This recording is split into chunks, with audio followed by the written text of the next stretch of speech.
नमस्कार, मैं हूं ज्योतिषाचार्य उर्वशी जैन। आप सभी का अभिनंदन हमारे खास प्रस्तुति में। दर्शकों, हम अक्सर ये प्रश्न करते हैं कि हम अपनी रूठी किस्मत को कैसे मनाएं, हम अपनी किस्मत को कैसे चमकाएं, हमारा भाग्य हमारा साथ नहीं देता, हम कहीं जाकर खड़ते हैं, वो नौकरी हमसे पहले किसी और को मिल जाती है, अरे मेरा तो नंबर लग गया था, बस एक नंबर की कमी रह गई, मेरी तो नहीं तो नौकरी लग जाती, क्या बताऊं। अक्सर इस तरह की बातें हम सभी अपने समाज में सुनते आ रहे हैं। पर सवाल ये है, जब हम किसी से प्रश्न करते हैं, भाई तुम्हारी लाइफ कैसी चल रही है, क्या बताएं, बड़ा संघर्ष है, फिर हम उत्तर देते हैं, इस संघर्ष को संग प्लस हर्ष में कैसे बदले। आइए आज के इस एपिसोड में हम आपको बताएंगे कि आप इसे संग जमा हर्ष कैसे करें। आप देखिए, जब आसमान में पक्षी उड़ते हैं, जब बरसात होती है, वो भी आश्रय चाहते हैं, हम भी अपने घरों में घुस जाते हैं और हम कहते हैं बरसात रुकेगी भाई तब हम घर से निकलेंगे। लेकिन क्या आप चील के एक तथ्य को जानते हैं जिसे हम इंग्लिश में ईगल कहते हैं? जब आसमान में बारिश होती है तो वही बाज, वही ईगल उन बादलों से ऊपर उड़ने लगता है जिन बादलों से बरसात होती है। वो उड़ान कैसे भरें, ये सवाल सबसे अहम है कि हम अपना भाग्य कैसे जगाएं। ज्योतिष दोस्तों एक ऐसी साइंस है, एक ऐसा नेत्र है, एक ऐसी मैं कहूँगी कला है जिसके माध्यम से ये संभव है। क्योंकि ज्योतिष के ही माध्यम से ये प्राचीन समय में भी संभव था कि हम किसी की कुंडली के पढ़कर उसके बारे में बता देते थे कि आपका वर्तमान समय ये है, आपको भविष्य में ये करना है, आपके साथ ये होने की संभावनाएं हैं, आपके साथ ऐसा हो सकता है। ये सिर्फ ज्योतिष में ही विदित था। और कुछ ऐसे महान ज्योतिषाचार्य हमारे देश में हुए जिन्होंने तो भविष्यवाणियां की बड़ी बड़ी कि आने वाले वक्त में ये होगा। तो याद रखें, आप घर बैठे इस ज्योतिष का पूर्ण सहारा ले सकते हैं। हमारा ये कार्यक्रम, हमारे इस कार्यक्रम का उद्देश्य ही यही है कि आपको अंधविश्वासों से दूर ले जाकर जो साइंस है, जो विज्ञान है, और देखिए आप जो ये उपाय कर रहे हैं, जो हम आपको इस कार्यक्रम के माध्यम से बता रहे हैं, इसमें आप किसी का बुरा नहीं कर रहे। आप डॉक्टर के पास जाते हैं, अपनी डिजीज के लिए आप गोली लेते हैं, वो गोली आपने किसी को नहीं दी, आपने ठीक होने के लिए खुद ली है। इसी तरह जो ज्योतिषीय उपाय हैं वो आप किसी का बुरा नहीं कर रहे, आप खुद कर रहे हैं अपनी बीमारी, अपनी समस्या का इलाज करने के लिए।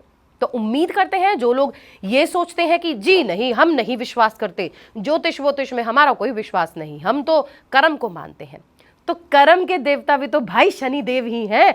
आप जाने अनजाने में ही शनिदेव के उपासक हो चुके हैं। अगर आप ये कहते हैं कि हम तो अपना काम पे जाते हैं, काम पे वापस आते हैं, तो यकीन मानिए आपसे बढ़िया शनिदेव किसी ने प्रसन्न नहीं किया होगा।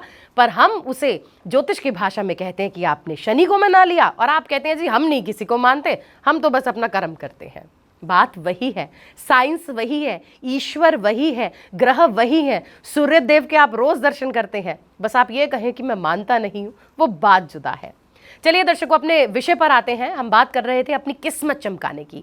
कुंडली की बात करें तो 9वां स्थान, हमारी कुंडली का 9वां भाव हमारा भाग्य भाव कहलाता है। और उस भाव का जो मालिक होता है, हम में से ऐसे बहुत सारे एस्ट्रोलॉजर्स हैं जो हमें उस भाग्य के मालिक को, उसके निमित्त हमें उपाय बताते हैं। और अगर वो मालिक उच्च का बैठा हो तो हमें वहाँ उसके दान, उसके निमित्त दान लेने भी नहीं चाहिए। ये विषय थोड़े लंबे हैं, इस पर चर्चा कभी फिर करेंगे। आज हम आपको ज्योतिष के ऐसे सरल उपाय बताएंगे कि आप अपनी किस्मत कैसे चमकाएं।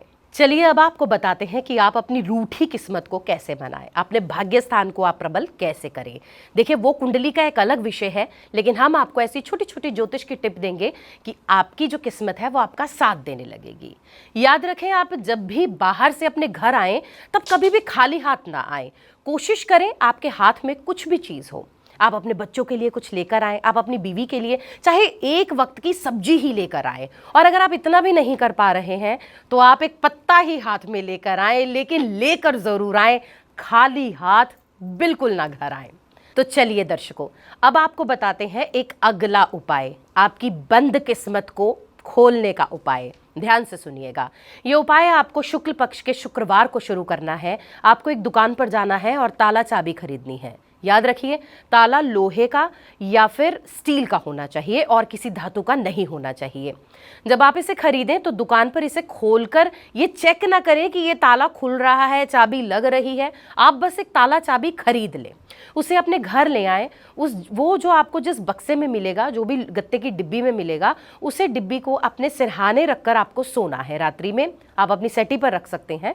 अगले दिन आपको ये ताला चाबी मंदिर में चढ़ा कर आने हैं, अर्पण करने हैं आपको। आप चाहें तो इसे प्रभु शिव पर भी अर्पित कर सकते हैं, या आप चाहें तो इसे मंदिर में जिसे भी प्रभु की आप उपासना करते हैं वहां रख सकते हैं। और आपको लगे कि आप किसी भी प्रभु के समक्ष नहीं रख पाए तो आप इसे मंदिर में रख सकते हैं, जहां पर पुजारी जी का जो एक दीवान लगा होता है, आप वहां भी रख सकते हैं। आप इस ताले को रखाएं। आप इसे पीछे मुड़ के मत देखें कि आपके ताले चाबी के साथ क्या हुआ। बस जब वो ताला चाबी खुल जाएगा ना, जिस भी व्यक्ति ने वो ताला चाबी जब भी खोल दिया, आपकी किस्मत खुल जाएगी। चलिए अब बताते हैं आपको अगला उपाय। बहुत सारे लोगों की अक्सर ये शिकायत रहती है, भाई मैं तो अकेला हूँ कमाने वाला, मैं क्या कर सकता हूँ, मेरे पर इतना बोझ है, मेरा इतना बड़ा परिवार है, कोई और कमाने वाला नहीं है। याद रखिए, वो अकेला सूरज ही होता है जो चमकता है, और जब चमकता है तो पूरी दुनिया को रोशनी देता है। आप अकेले हैं तो क्या हुआ, आपको क्या करना है? एक छोटा सा उपाय है जिसको करने से आपकी किस्मत बदल सकती है। आपको सूर्य उदय होने के 2 घंटे के भीतर भीतर आपको सूर्य देव को नमन करना है। आपके पास जल का लोटा नहीं है, कोई बात नहीं, आप अपने मन के भावों से सूर्य देव के दर्शन करें। आपके सामने प्रत्यक्ष देवता हर रोज उपस्थित होते हैं, आप उन्हें नमन करें, उन्हें आप हाथ जोड़कर सिर झुका लें, और साक्षात देवता को जब आप प्रणाम करेंगे, देखिएगा आपकी किस्मत जो बंद लगती है आपको, वो निस्संदेह खुल जाएगी।